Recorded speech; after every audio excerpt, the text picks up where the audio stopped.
Welcome to the adventures of self. Conversations with ordinary and extraordinary people as they explore what it means to be self-expressed. Come on in. Join the adventure. Good afternoon or good morning. Welcome, Warren Roberts, to the Adventures of Self. Morning. Good morning. Morning. Thanks for having me. Yeah, morning where you are. We're separated by a world or half a world. But thanks for coming onto the show. It's awesome to be here, mate.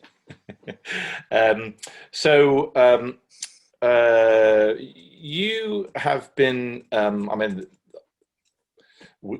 just sort of trying to think because we just spent like a good sort of 20-30 minutes before even getting started in quite a deep discussion. So, but maybe let's step it back in the first instance and talk about kind of why I asked you to come on. You started a company in Australia called Living Legacy Forest. So maybe just spend a little bit of time sort of just even introducing what that is, and we'll see where what we it go is. from there. Yeah. All right.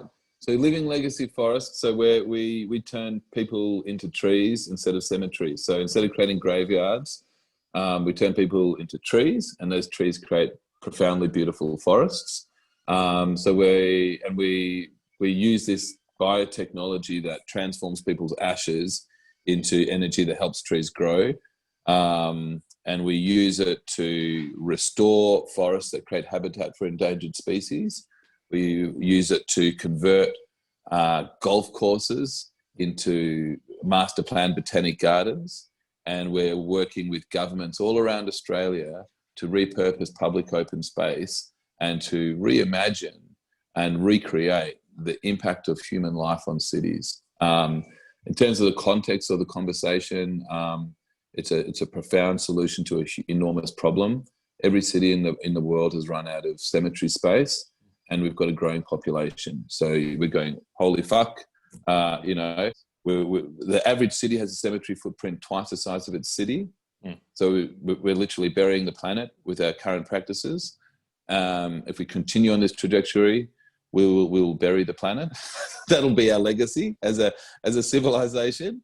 And I'm saying, enough of this shit. We're going to create a green legacy instead of a grey one. We're going to create forests instead of destroy them. And for 10 years, I've been working on that. We worked with the best scientists to create legitimate technology that can transform ashes into trees.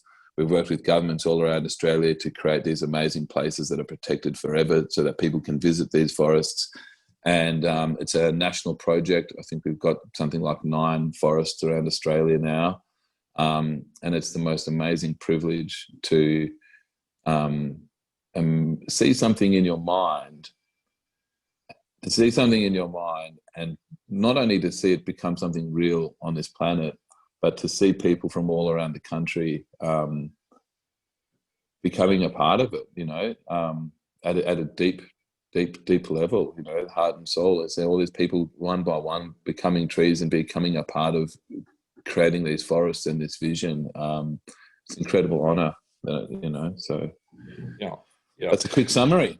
Yeah, and there's so much in what you said initially that in a way I'd like to unpack. What's really interesting is that as you say you're 10 years into this and like just barely scratching the surface. Australia is a place that has a lot of land for its population. Although I'm from the US, I live in the UK, and UK and the rest of Europe is very densely populated, and so I can imagine. I don't know if you're talking to other entities in other countries, or if there are other organizations that are doing similar things, but hearing what you say, like just the necessity for this. We have had, I think, yeah, it's like we have a kind of, we have a traditional way of understanding what it means when people die, what we do with people's remains. And although there are a few different sort of traditional options that people can think of, just a coffin in the ground, cremation, this. I mean, how new is this? Because you said you've worked on technology to allow this. Yeah, well, I mean, look, it's ancient, like before we came along and started creating coffins and brass handles and embalming bodies and separating ourselves from the living earth, and separating ourselves from nature. Before we started doing that, people were part of the ecosystem, and their bodies went to the ground and they created life. So we're really just returning to a very ancient and traditional ways. But because the process has been hijacked, we have to use technology to get it back to the original way. And it's not as simple as what people think, because first of all, there's now a lot of legislation in place to protect. So when a person dies of a disease, if you put that disease in the ground and it goes into the water table and that disease affects the city, you've got problems. So there's a lot of legislation like cholera, it's black plague. The legislation that's in place was created to protect people from these situations. So you've got legislative things that are protecting cities from disease and bodies, and they need to be there. And then you've got technology. 65% of people in the UK, 70% of Australians, 55% of Americans, they get cremated. And so we specifically work with cremation and natural burial in due course.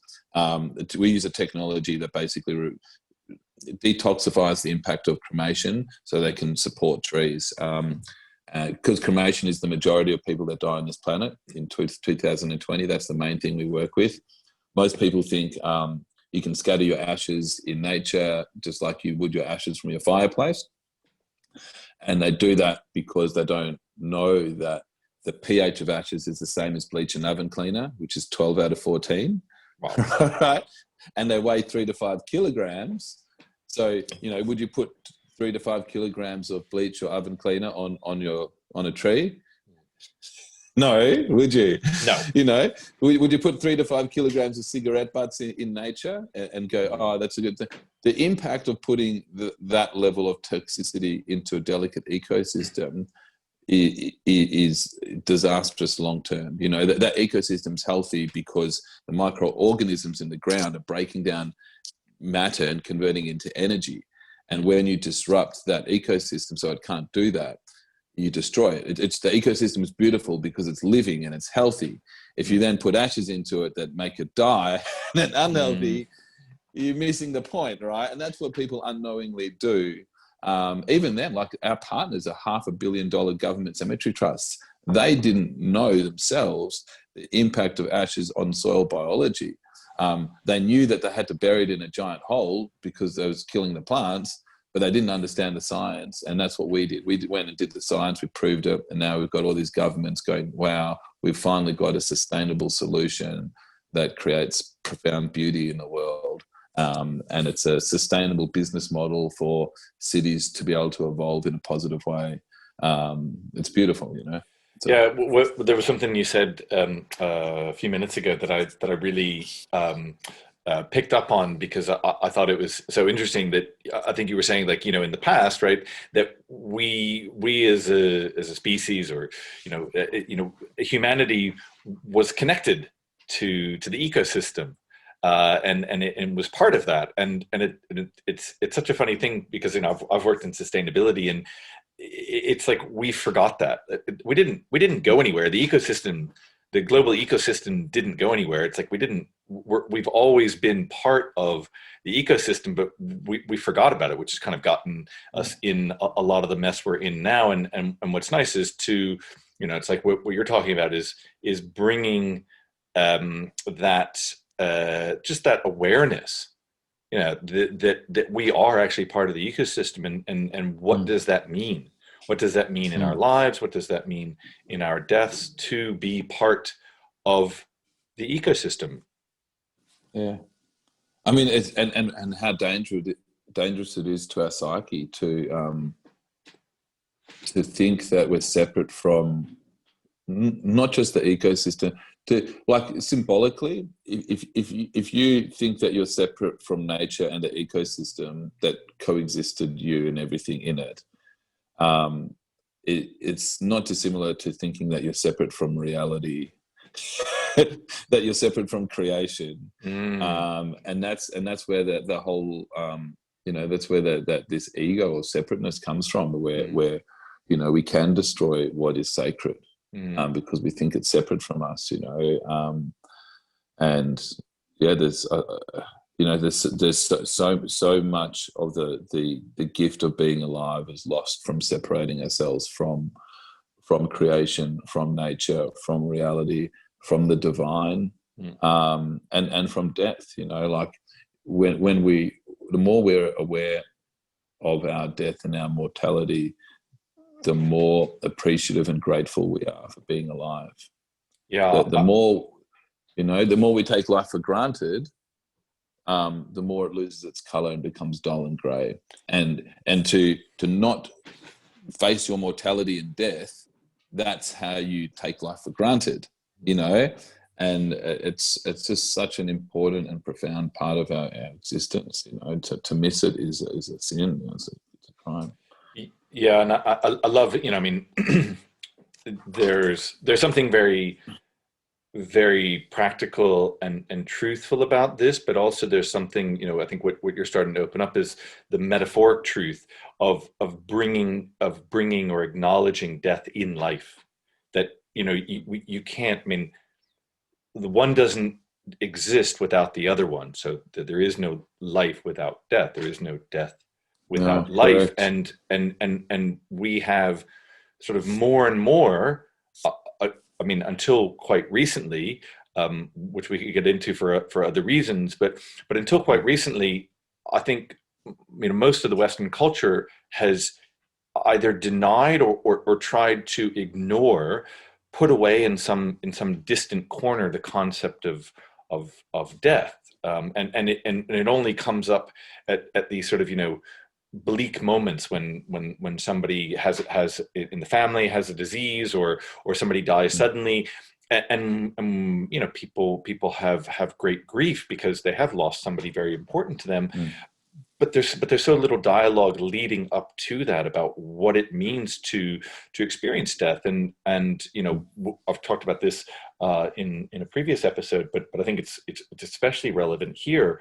It's like, because what you're doing is like not only bringing death into life, but completing that cycle, right? It's like, yeah, but death becomes life, right? That you speak about, like, whatever, hundreds or thousands of years ago, that people's remains were part of that cycle, right? And that certain I mean, very, very few, but certain places, like in Tibet, right, they leave the dead out for the birds to feed on, right, and really see that. But most of us in the West think that death is an ending, and that's bad, right? So we just want to extend life as much as possible. Okay. And life is beautiful, life is wonderful, but as you say, like, we're only here for a certain period of time, and the awareness of death brings so much more vibrancy to our life. And Okay. as I said, that you're completing the circle of because I think I understand that you're taking people's remains and using that as fodder, as fuel for trees that or saplings that will grow into trees. Correct. Yeah. Correct. And look, if you look at nature, and when you say this completing a circle, the circle of life, and when you look at nature, without death is the most important part of nature. Without death, there's no regeneration, there's no nature. It's, it's a leaf falls from the tree, it decomposes, it turns into nitrogen and potassium, creates energy for the tree, and it continues, and and it's just it's the most important regenerative force. And to separate ourselves from that awareness, and to separate ourselves from that level of creation, it's not good for the psyche. And, Well, we can return. Yeah,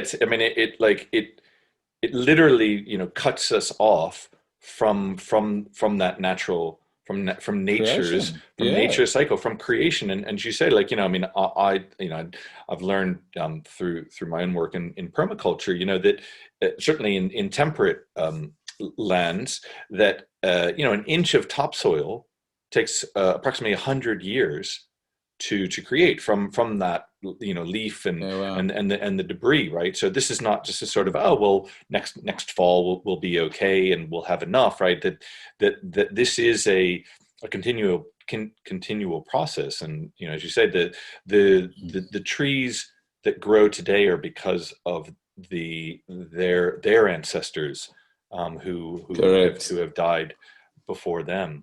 Yeah. So that's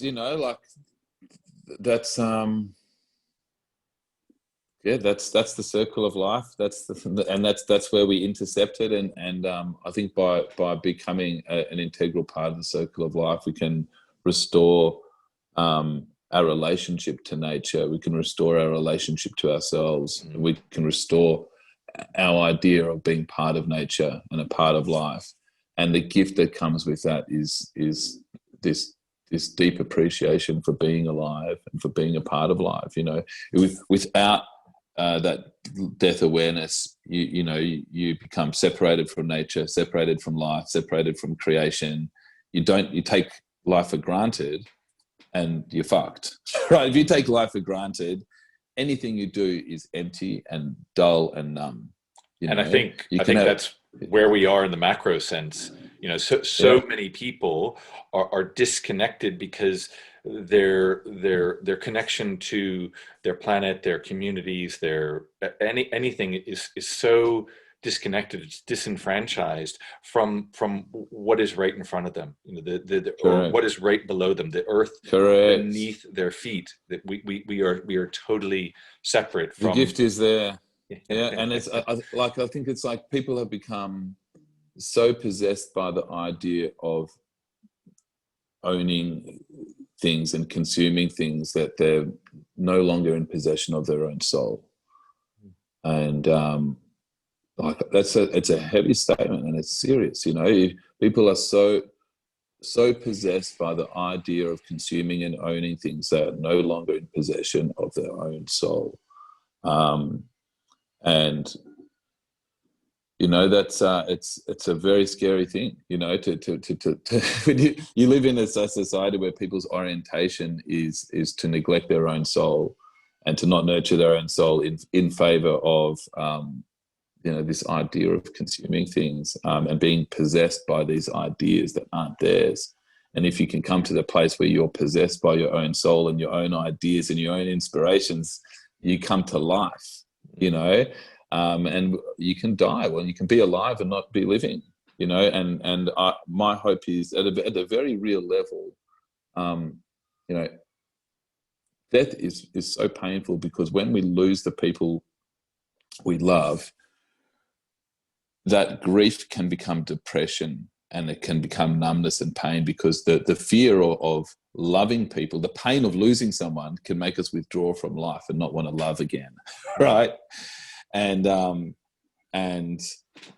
if you go to a grave and a graveyard and you go to connect to a person that you've lost, and that's what you have as a metaphor, it's so easy to continue to connect to grief and to loss and to depression, because that symbol's been turned upside down.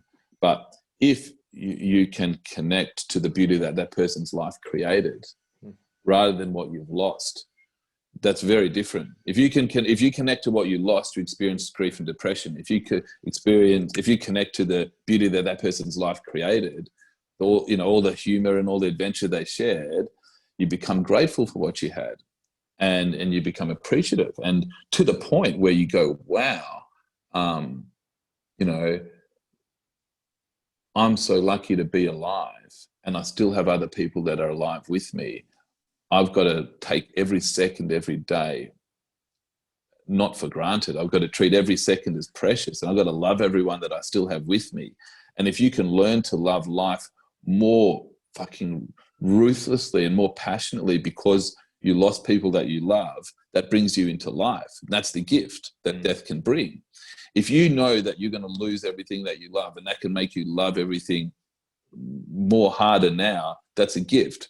But if it makes you disconnect from loving and turn away from living because it was too painful, that your life can be a burden on others. And that's what happens. People love people, they lose them, and they turn away from life. They become depressed and sad. And I don't think that's the purpose of life. I don't think that's the purpose of love. I think the purpose of loving someone is that your life can show other people how precious life is, and that it is more, we are mortal, and it is fragile, and that even though things don't go our way and life can be challenging, you still have to appreciate it as to the greatest of your ability, because that's all you have.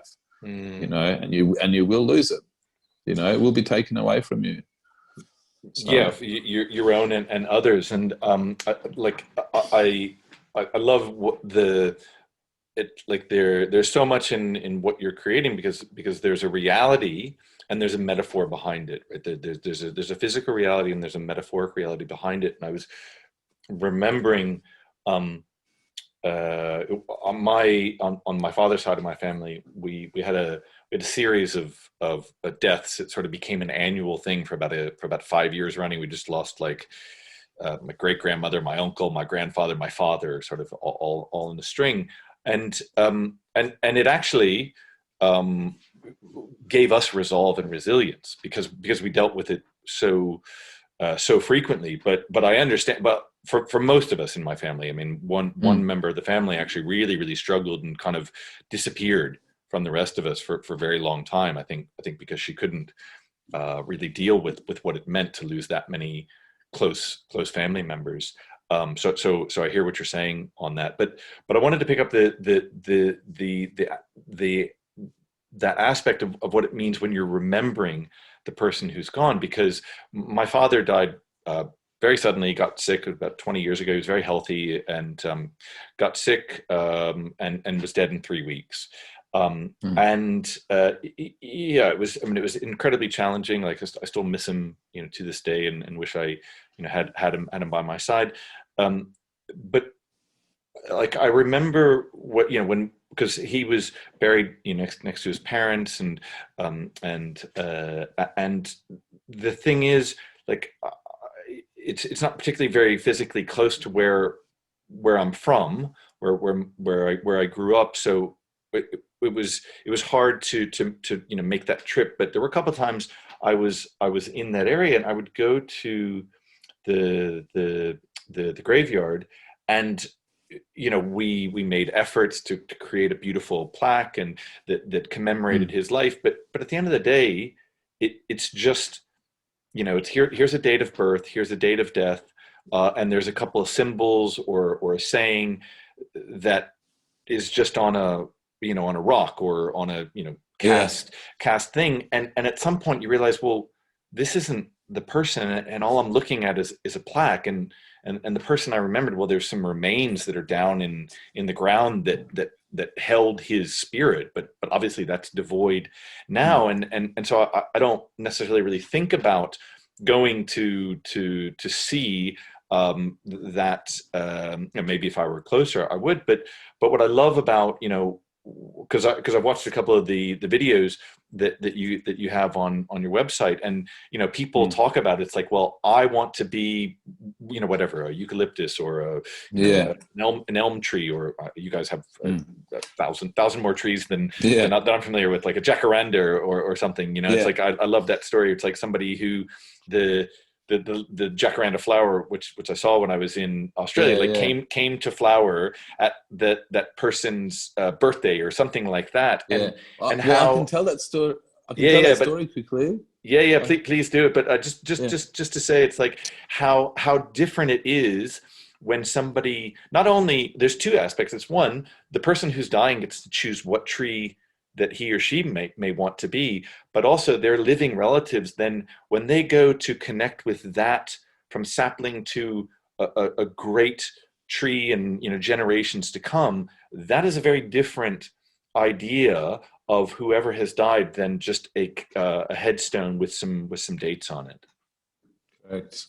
Now, it's tremendously different, and it, like I said before, it's as a metaphor, as a symbol. One represents something where you connect to what you lost, and the other one represents a symbol where you connect to the beauty that their life created. And if you connect to what you lost, it's so much easier to continue to experience grief and pain and heartache. But when you connect to the beauty that someone's life created, think of all the things that you shared with your dad that his life gave you. It gives you a completely different experience, and so an example was like that story that you had with the jacaranda. This had a father, he lost, I think, a 7 or a 9-year-old son, which would be terrible. I can't imagine how hard that would be, And he planted a jacaranda tree that flowered on his son's birthday. And he said to me something that I'll never forget. And it wasn't what he said; it was how he said it, because of the seriousness of it. He said, "Warren, life is precious. Don't waste it. Not just the good bits, but every single second."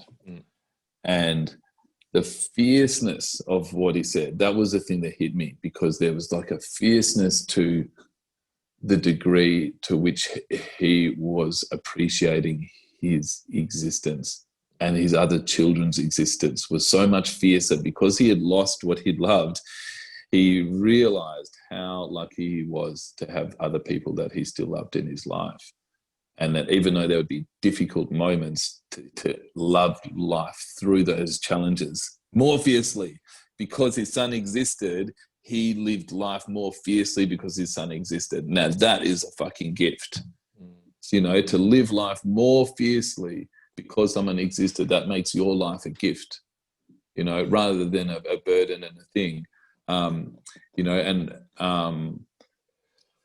What a thing, huh? What a thing! Like, yeah. And that's amazing. I was just getting a picture, like, because I was remembering, like, going to this particular graveyard. Like I said, my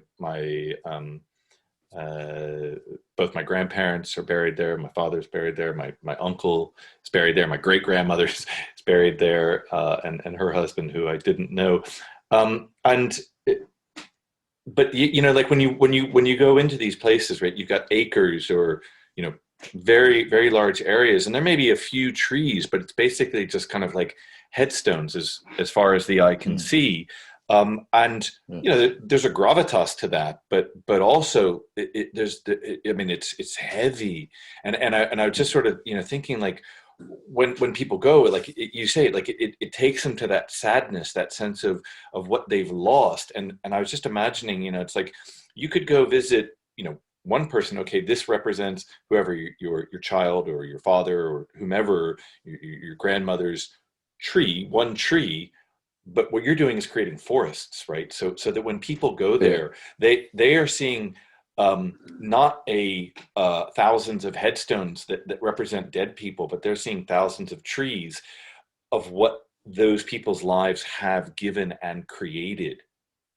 Correct, man. Dude, it's ridiculous. Like, so this golf course we're launching in the next like 10 days or so, we're converting a golf course into a forest.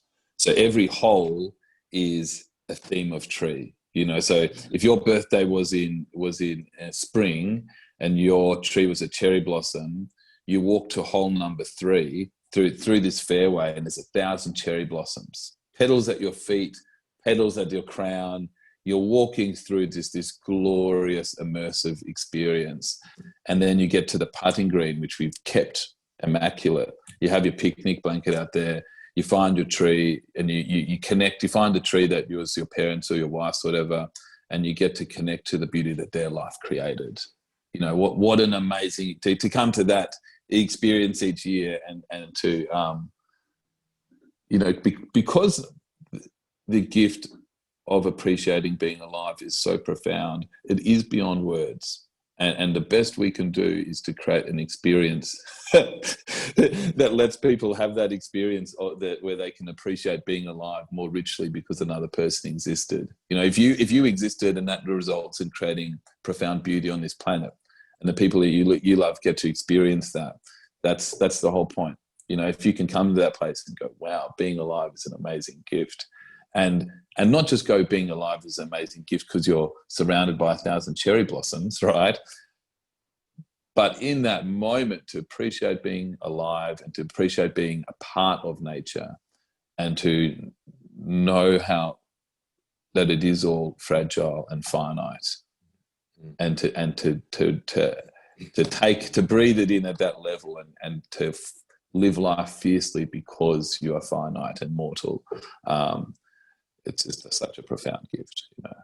That's what it's all about. I love that sense of living life fiercely. It's a really beautiful, beautiful image. We forget that, the opportunity and the calling to do that. Not just when your life looks like a TV ad, you know, like the orientation of consumers is like, oh, you know, when my relationship looks like that movie, and when it all looks perfect, then I'll be happy. And it's like, no, it won't. You'll still be. First of all, that's a lie, and second of all, in your quest for all these things, you've missed out on this living and appreciating life beautifully through your adventure, through your quest to the mountaintop. You missed out on this amazing hike to the top, you know? Yeah, and all of it, I think, you know, we're kind of coming back to it. It's like, because that living fiercely, it's like it puts you in the living experience. You know, we as you say, we have this, we're kind of sold on this idea. It's like, we'll go out and buy this product or do this thing, and then life will be whatever, fill in the blank, right? But we're here right now, and that fierce, it's like Campbell talks about the exquisiteness of life, and Vonnegut talked about this as well. Vonnegut, who lived through the bombing of Dresden, talked about it as exquisite. You know, that being, it's like that awe, the ability, the specter of death makes life exquisite, you know, calls us to the fierceness of it. Correct. That's it, man. And to be disconnected and separated from that, it's a fucking tragedy. You know, it's a tragedy. It really is. I just want to, it's been a really, really fantastic discussion, really, really, you know, moving. And I just want to step back a bit, because, you know, I know that this hasn't been, you know, just a bed of roses or a bed of cherry blossoms from the beginning, and maybe just to say, kind of like, why, you know, what drove you to this? Where did the idea, like, where did, you know, why this? Where did it all start? Now? Yeah. Well, I was in property, and I was a property developer, and I had a very safe and easy and successful life just doing that. And I loved it because I could imagine things in my mind and I could make them real, you know. And to me, I still think that's the most amazing thing. I could imagine a housing estate, and then the housing estate would be a real thing in the world. And I was like, wow, that's amazing, right? And then my best friend, who I went to uni with, she died. And I didn't know how to deal with the pain of losing her. And so what I did was I cut off from feeling. I figured if I don't feel the pain, then that feels better, right? And it worked for a little bit. But what happened was, as time continued, it was like trying to play a piano without only half of the keyboard, without my low notes, and I became number and number and number, and the world became grayer and colder. And no matter what I did, I couldn't feel anything. And no matter who I was with, I felt alone. And it was a very limited existence. And then one day I started spending time in nature.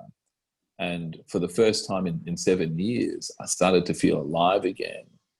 So I spent more time in nature, and the more beauty I saw in the world, the more I felt alive. So I spent more time in nature, and I started feeling alive. And in feeling alive, I was connecting to my feelings again. I was letting myself feel, because I hadn't for so long. I'd been numb. The first thing I felt was the pain, the grief that I'd been avoiding. And I cried. And it felt good to cry, because I wasn't numb anymore. I'd been so afraid of feeling because I didn't want to feel anything. And the truth was, it just felt so good to feel. And being numb is the worst thing on this fucking planet, And it felt so good to feel alive. And it didn't matter that I was crying. And I came to life again.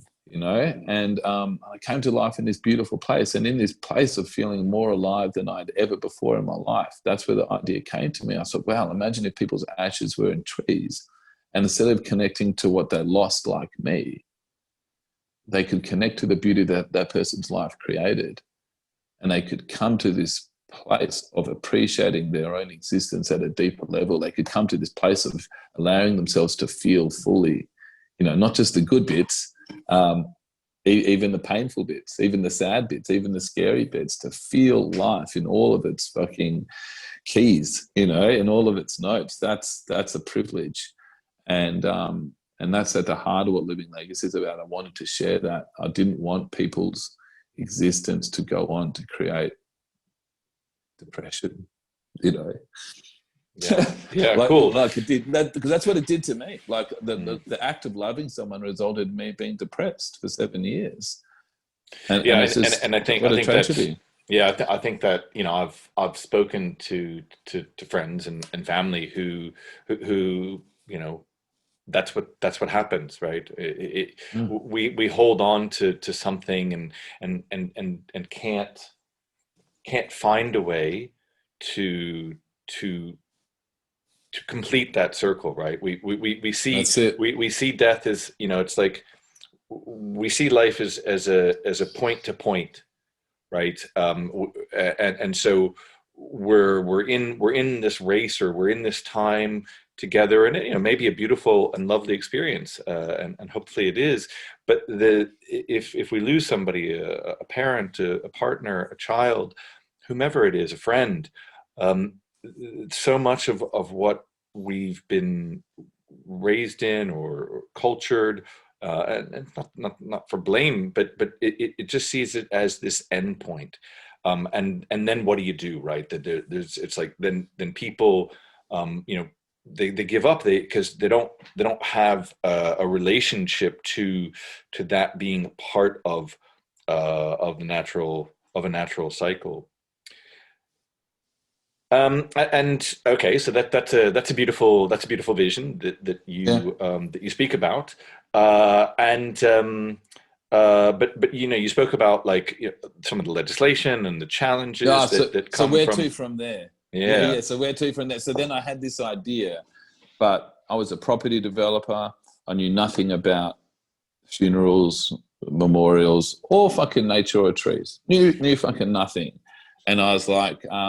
But I knew that I had to do this, and I knew it was the most important thing I could do with my life. Not just the most important, but it was like I'd been going from being in grief to having growth, and from being numb to feeling alive.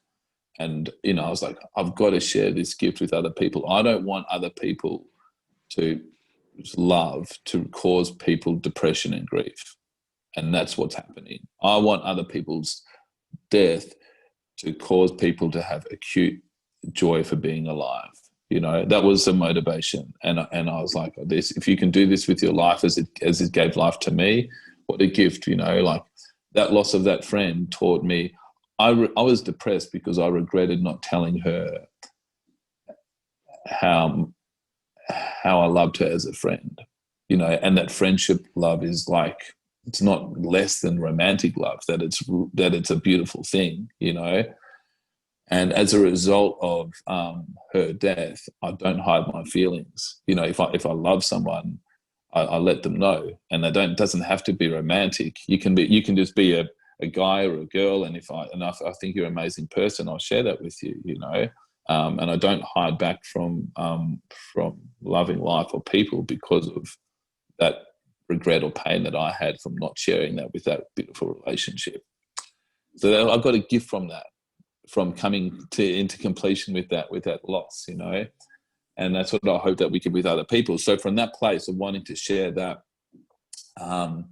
I went to the director of the Botanic Gardens where I had the experience, and Tim Enterwise, amazing guy. And I said, I just wanted to thank you for creating this beautiful garden, because it changed my life. And it is, without it, I would still be depressed, and I don't know what I would have done with my life. And now I've got a reason for living, you know. And I said, I told him what I wanted to do. And he goes, you can't do that. You can't scatter ashes in the gardens because it fucks up the ecosystem. That's why it's banned. He goes, if you wanted to try to do what you wanted to do, you need a very specific type of biologist and soil microbiologist to make it work for you, because it's not simple. It's very complicated. There's huge amounts of salt. Salt fucks up trees as well. And, you know, but he gave me a very specific target to go to that would have created success. Without him, I could have gone the wrong way a million times, you know. So from him, I went and I found a scientist, and I hired the scientist, and then we tried to find a way to make ashes become a tree. And we killed every tree we touched for maybe 18 months. You know, this was like, that was the start of the journey, just like massive failure. It cost me a lot of money, a lot of time, and we just killed everything we touched. And eventually we found a way to create life from the ashes. And from there we went to the government cemeteries, and then they tested it for another number of years, and then they validated it. So before we had any success, we had years of failure, you know, years of killing nature, years of failure, years of struggling, years of being in the unknown. And, you know, even then, government adoption is just the very start of a journey, because governments are very, very, very slow to integrate and implement, you know, solutions, no matter how much those solutions are needed. There's just so much red tape and bureaucracy. It's a very slow process before things get adopted at scale. So even then, it was still years and years before it got adopted at scale, which is okay. That's how the world is, you know. So yeah, that was the process. I lost a friend. I had an idea. I guess a wise elder came and pointed me in the right direction. And then I failed for half a decade, and I struggled in every possible way. You know, when I was a property developer and I knew that I wanted to do this, the last property that I purchased, as I was driving out the driveway, a big eagle came and it landed in between my car and the gate. His wings were as wide as the car. And it just stood there, and I was like, whoa, you know. It was the first time I realized that the places that I was creating were destroying an ecosystem. They were destroying that eagle's home. And I promised to my soul, like my voice inside of me spoke to me and just said, like, this is the last time you're doing that. You're going to use your imagination, your creative powers to create what you want in the world. You're not going to, you know, I don't have anything against property developers, you know, that was my own personal journey. And that was the last time I used my energy and focus to destroy nature. When the eagle landed in the driveway. So I made some promises to myself, and and then I had sort of support along the way. There's been lots and lots of challenges.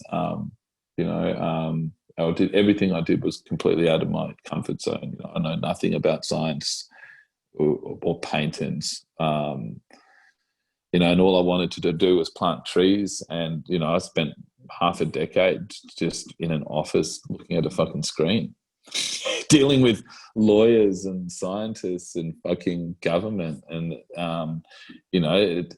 my vision of planting trees with people and connecting them to the beauty of being alive was in another fucking realm.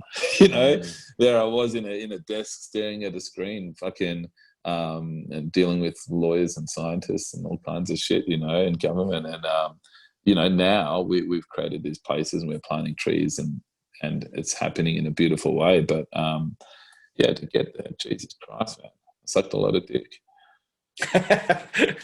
Okay. Always colorful talking to an Australian.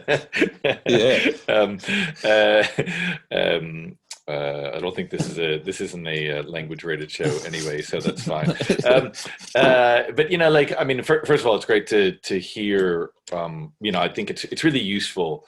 I think for for listeners and who I'm aiming to be tuning into this is that we all have dreams, right?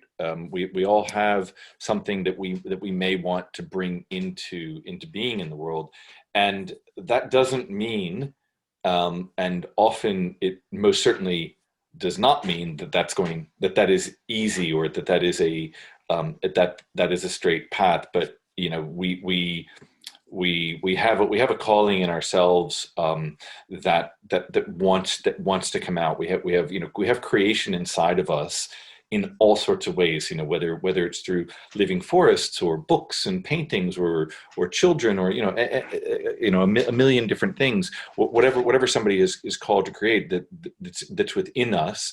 And the act of creation, it's like birth, right? You've recently had a child. Like, birth is not necessarily this easy kind of thing, right? There's a pain, there's a struggle. Yeah, you and I don't know the half of it, right? But it is there is pain in that, and yet we see what comes of it, and I also really, because it reminds me. We know each other through working with William Whitecloud in the creative orientation, and what I really loved from your story is that reminder of, it's like how that some people talk about creativity as just making connections that haven't been made before, and that it's on. I listen to it and see, well, in a way, there's no surprise that a property developer would make connections into you're doing a very different type of property development, but you're doing. If I wasn't a property developer, I couldn't have done it.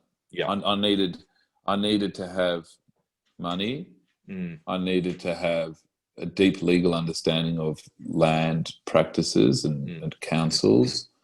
I needed to be able to work with lots of different types of engineers and designers and landscapers. I needed to have confidence. Even my hubris and ego, if I didn't have that, I wouldn't have had the false confidence I needed to make lots of mistakes.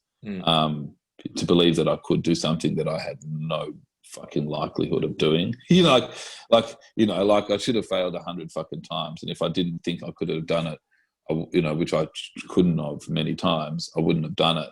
But I was sort of stupid enough to think I can do something a lot bigger than me, right? And yeah, like if I wasn't a property developer, it would have been quite hard to do it. I would have been impossible, because it is property, so yeah, it is what it is. Yeah, and so it's like you have that, and yet there's this moment, from the epiphany in this garden of making a connection. It's like that the connection is made where you see the land and you say, well, this is what I want to do. and it's like my connection to the land and my new understanding from the pain and grief that I've gone through. It's like, what am I going to do with that? Well, I want to create, a living legacy for my friend or for future people who lose their loved ones, and that's where the connection comes, that you're creating something that hasn't been done before. And like hearing you say that that you couldn't have done it without property development. I just was recently rereading Stephen Pressfield, who wrote The War of Art, but it was another one of his other books where he was talking about our shadow mission, our shadow mission, right? And how often our real mission, the mission that we are called to in life, by spirit, higher source, God, Allah, whatever you want to call it, what our heart sings to do is often caught up, perverted, or stuck in a shadow mission, and it can be informed by that, right? And hearing the story you speak about coming from property development, the experience with the eagle, and how you could not have done this yet, except for your experience there, just really calls that into mind. Yeah, it's very true. It's very true. Absolutely, man. Out of the shadows we come.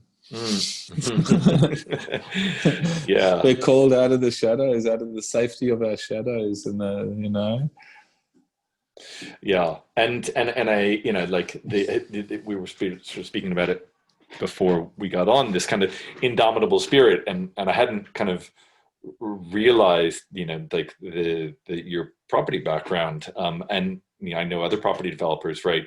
You really have to, because as you say, like you imagine it, and then you go about creating it. You imagine the development, you imagine a living forest, and then you go about creating it, and so you speak about years of failure and hitting your head up against the wall, and actually doing exactly what you don't want to do, which is killing off trees and killing off nature. It's like the opposite of what you're trying to do, and yet that there is, what a gift of all the struggles and the failures, because it just gives fuel, it just gives learning for what it is, you're really looking to create.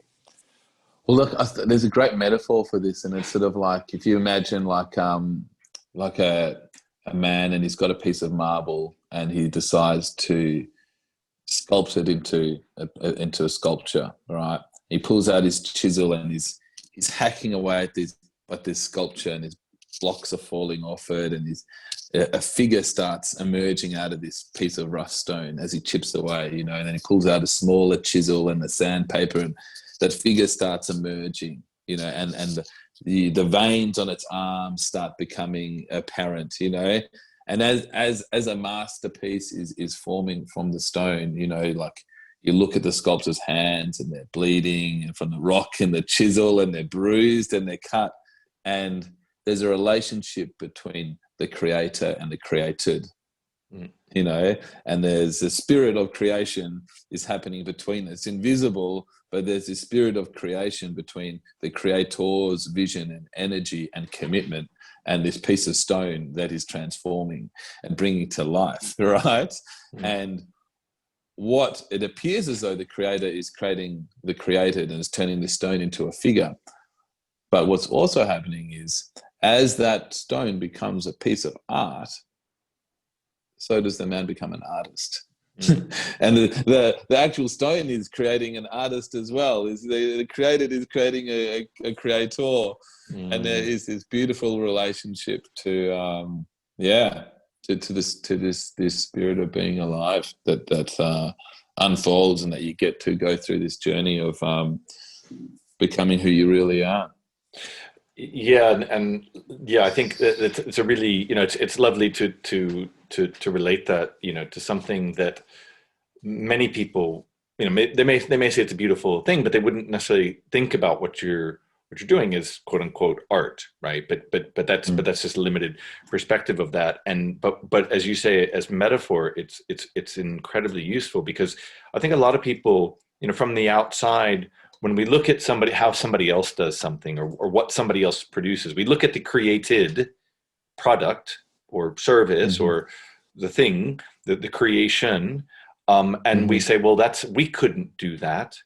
I couldn't create a living legacy forest. I couldn't create this amazing sculpture, but you may not be called to do that, right? It's the example, and what I love, it's like that process, that it comes in from a particular individual, but it also makes that individual and that person, the sculpture, the Michelangelo's David, or particular painting that we see as a masterpiece, has tens, dozens, or hundreds, or thousands of things that came before it that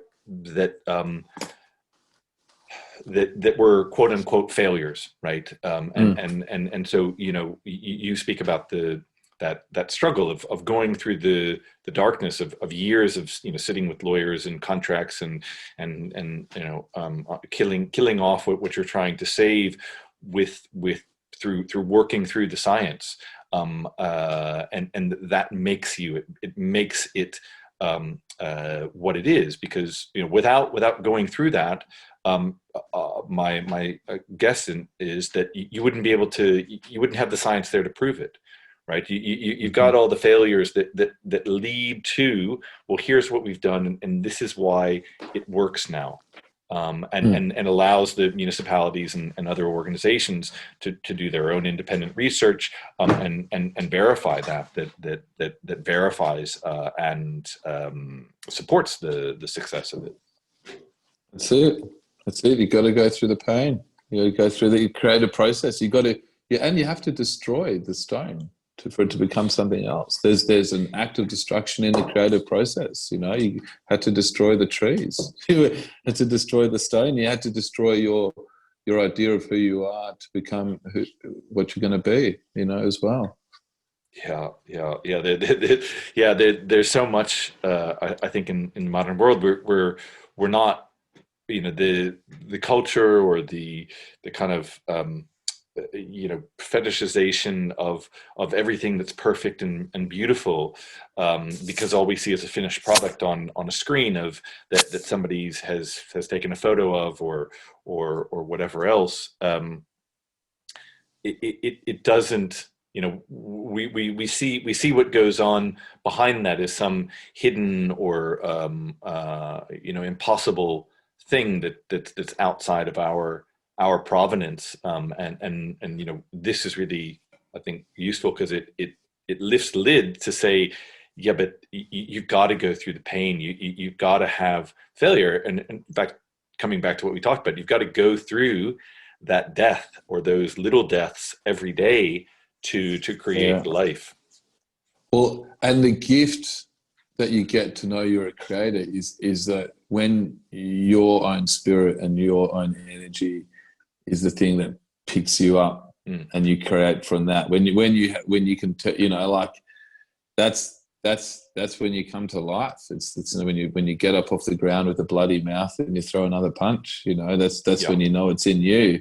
And it's like Joseph Campbell said, it's like is this a public, that saying he's got, the one, is this a public fight or a private one? And it's to roll up can anybody join in? To participate joyfully in the sorrows and of being alive, and the pain of being, to participate joyfully in the sorrows of being alive.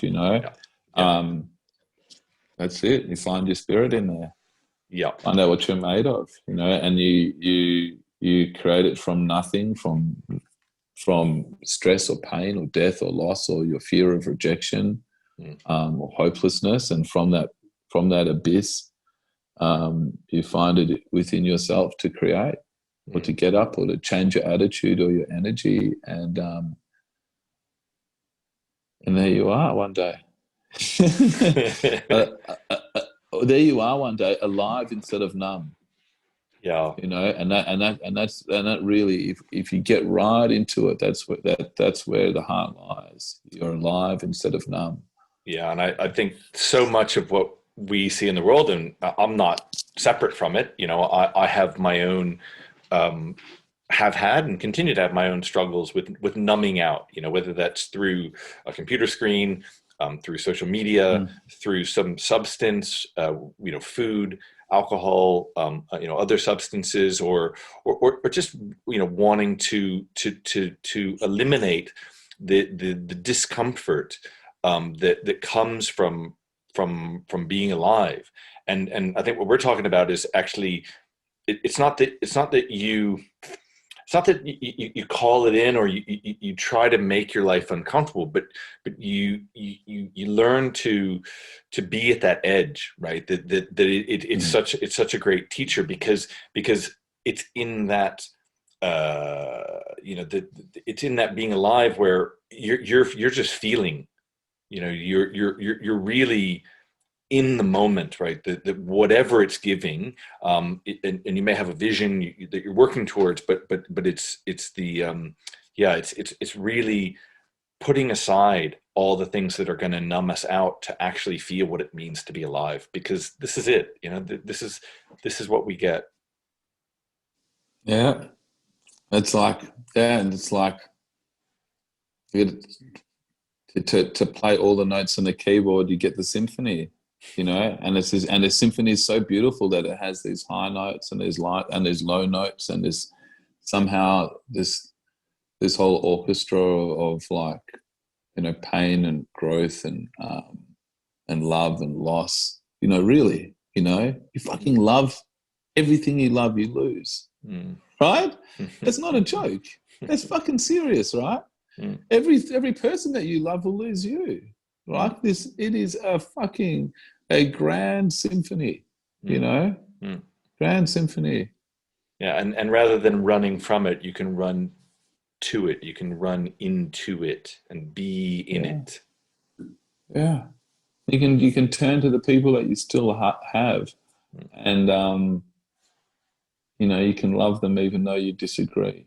You can, even though you've had a fight, you can realize how grateful and lucky you are to have them in your life and to not waste a fucking single day. Or you may be like that dad that lost his son and say life is precious, don't waste it.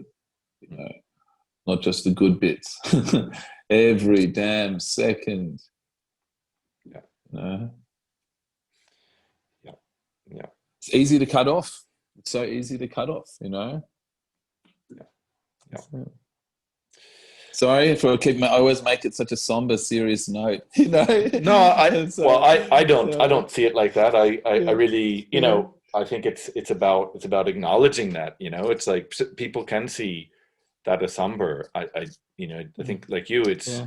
and I think I just was, you know, remembering, because I had some other death in my life, but it was when my father's brother, who died very suddenly at the age of 45, and just sat down on a plane, had a massive heart attack, dead in half a second, Oh, right? wow. And you know, I remember the look of absolute, just, you know, aghast, lost, like just the horror of my father, the blood rushing out of his face when he told me that, you know, my uncle had died. And I think the suddenness of that, you know, was such a poignant, um, you know, reminder of life. You know, I was, whatever, I think 22 or 23 maybe at that point. And I say there were other people in my life who had died, but that really, yeah, brought home exactly what you're saying. It's like, because we just don't know. You know, I couldn't Mm. remember the last time I'd seen him. It wasn't supremely close, because my parents weren't married, so I didn't see that side of the family that often. Mm. But the immediacy, the yeah, that poignancy of that was so sudden and shocking. And it's, you know, it's led to it is a, you know, ask not for whom the bell tolls, well, and that's the bell of death. Yeah. It tolls for thee. Yeah. Yeah. It's very real. And it's when it's so sudden like that, it's just like shit, man. It's like you could lose anyone anytime. you know? Including yourself. You can't take it. And what does that mean? Don't fucking take it for granted. Don't take a single fucking second for granted. Don't take a single person for second. That is the tragedy. And if it takes death for us to wake up to the preciousness of fucking being alive, then it is a gift, Yeah. Yeah. And as you say, I think it is a metaphor for the culture we're living in. We're taking so much for granted, and there is this death all around us in many ways right now, and yet we're called to live into that so that we appreciate life. Yeah. Yeah. Cool, brother. There's no avoiding it. There's no avoiding death in a pandemic. No, exactly. It's in our face, man. Like we've got to deal with our own mortality as a planet, as nations, as individuals, as family. In 2019, people didn't like talking about death, and now you have to. And you got to fucking plan for it. It's interesting, it's as if it's as if death didn't exist before this pandemic on certainly on some conscious level. We kind of pushed it off and forgot about it. But that could be a whole other discussion. But I think on living legacy forest, like I think it's been a really really good discussion and gotten into both the reality but really what sits behind it. And I really love your message and what you're bringing, and I think it's a great example for what we can bring into life and also what we can do with our own with what we are given in our own worlds. Yeah, and what is your legacy? How is your life going to impact others? And how is your death going to impact others? When you die and the people that loved you, what's going to happen to them? Are they going to grieve and be depressed like I was? Or are you going to create some nice little ritual or some little way so that your life brings other people to appreciate the privilege of being alive and of loving people more deeply because you existed, And I really call upon every person to think about the people they love and to think about the impact of their death on others, because it can be a path to tremendous growth instead of just resulting in grief. That's why I do what I do. I truly believe it should be that the latter. It should be a path to growth. I love that. From grief to growth. That's a beautiful sentiment. Cool. I think we'll end it there. Thanks again, Warren. And we'll put some information in the show notes about living legacy forests.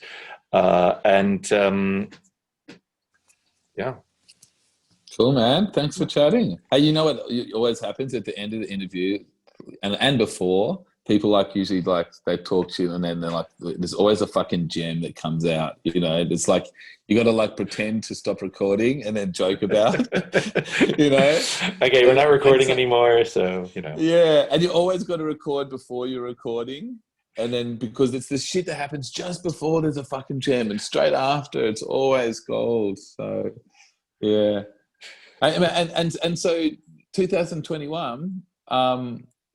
For me, it's been a massive year in my shift in perception of creation. One of the things I didn't mention was that I think in 2012 I had this crazy mystical experience where put my heart on the ground and I heard the earth spoke to my fucking soul. And remember, I was a property developer. I wasn't a spiritual person or anything and I'm hearing a part of me having a conversation with the earth, and it says to the earth that it goes, "I'll serve you," and I fucking hated it because I didn't like the idea of serving anything, right? I wasn't down with that idea. And I really, that was my call, and it was my resistance to the call was like, fuck you, I'll do my own thing.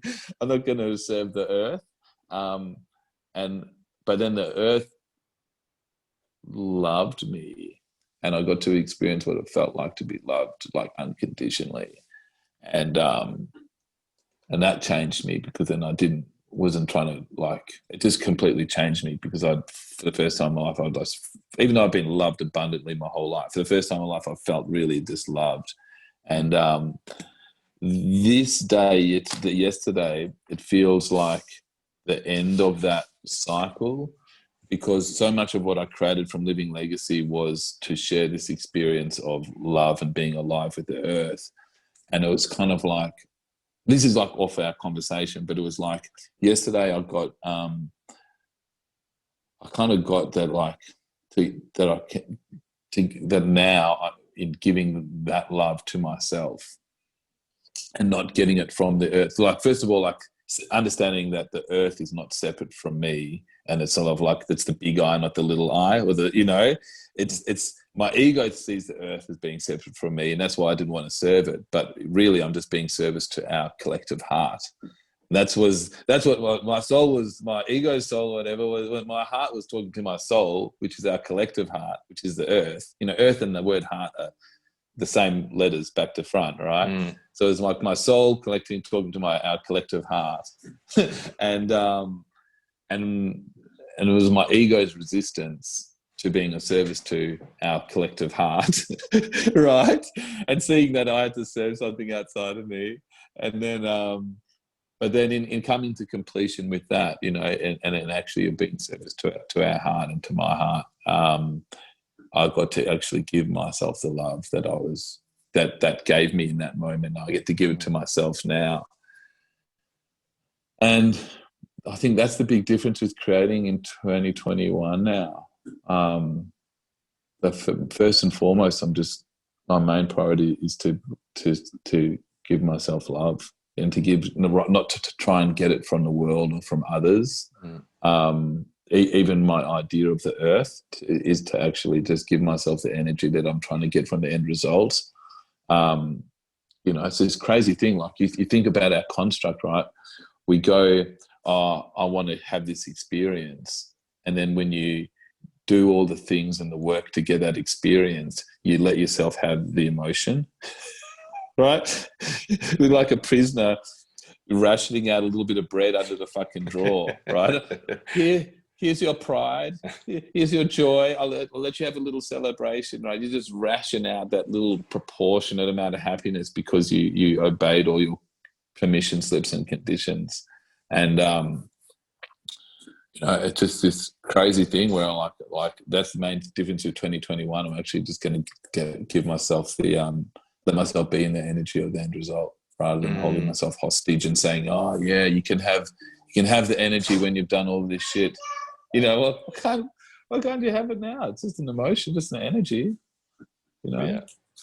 I'm being it. Watch out! There's glass there, Nat. Sorry. That's all right. That's all right. Yeah. So 2021. What's your big shift? I'm sure there's been a massive awareness, and you're going into 2021 differently. Yeah, I think it's around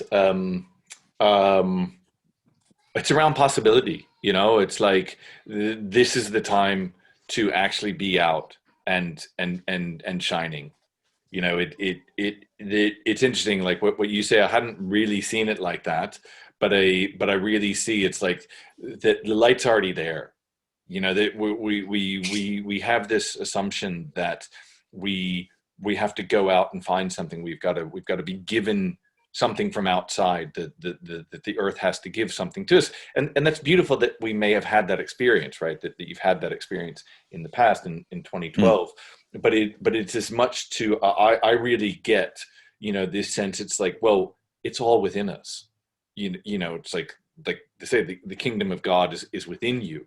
Yeah, so just let it out, let's the more we see that, the more we express that, the more, and and the truth of that, right? The humility of that. Like I don't mean that in a sort of I'm this kind of Superman and can do anything I want, but the more I connect to what what my truth and my heart really want, and to just say, well, I'm just going to share that. Like to say, well, okay, so what if I have worry and fear and doubt and all the things that always have come up.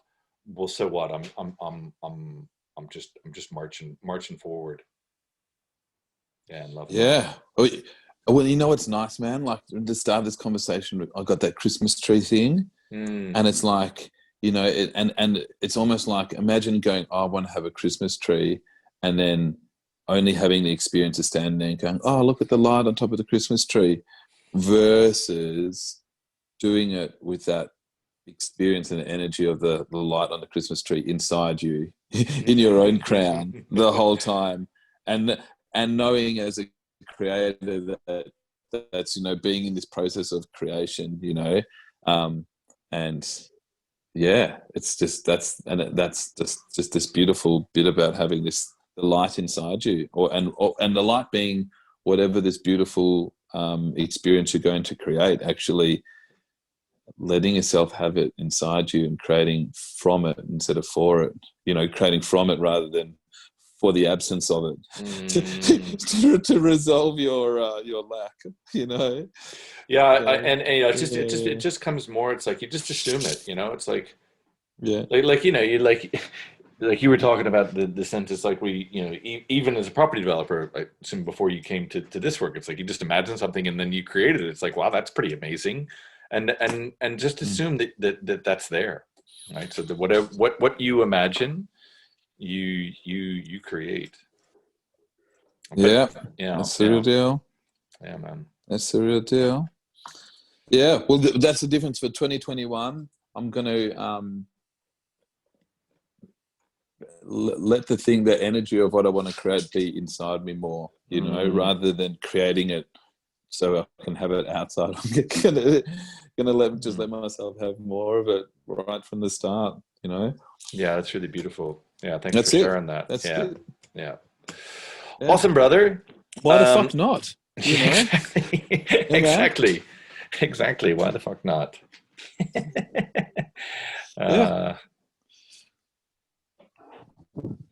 Yeah, I mean, I guarantee you, Michelangelo did when he was doing that statue of David. Yeah, he had a crystal clear image of that statue in his mind the whole time. He didn't at the end of it go, "Oh, now I've got an idea of it." He fucking held that motherfucker. Yeah. He would have been in the energy of that motherfucker. Yeah, you don't get veins popping out of the arm like that shit. Yeah. Yeah, absolutely. Yeah, that is that's passion, that's emotion coming through and through. Yeah, that's it. Hey, I better run. My little man's crying. Cool. Thanks for this awesome session, man. Yeah. Thanks, brother. Give my love to Nat and little one. What's the guy's name? What's the little one's name? Luca. The most beautiful kid in Luca. Yeah, awesome. Yeah. And you got another one on the way, right? Correctamundo. Oh, awesome, man. Cool, brother. Go well. Happy holidays, and I'll see you soon. Yeah. Thank you. See you, buddy. Thanks for listening. If you like what you heard, go on, be adventurous. Click the subscribe button. And join us next week for a new adventure. Until then,